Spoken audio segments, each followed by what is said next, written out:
All right, let's see. Front wheels are done. Not too terribly difficult, just a little time consuming doing the conversion, cleaning everything up, and you know, figuring out the shim spacing on the hubs.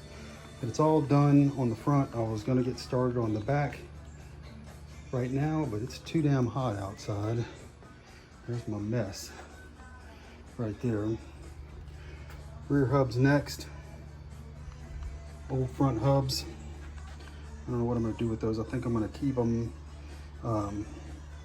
just in case I ever want to put the wires back on. I don't think I ever will, but if I ever decide to sell the car, I can sell it with the wire kit as well.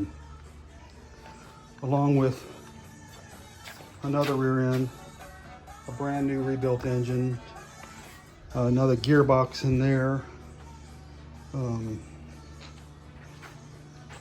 Yeah, it's gonna come with a lot of crap. And that's the trick. If I ever sell this car, nobody can take it unless they take all of the other crap with it, because it's taking up too much space.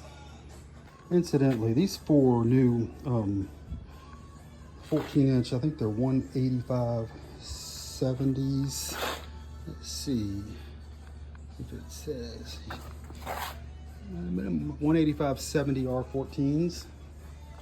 They're a little bit wider than the original tire. This is an original spare, a Dunlop 165 SR14, and it's a good bit skinnier than what I had on it.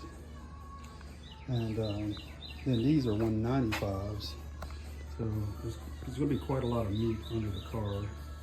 I think it looks better with a little bit wider wheels. Maybe not as classic, but to me it looks better. I'm curious to see if it drives any differently or how it steers, especially since I don't have power steering. But anyway, that's to be determined.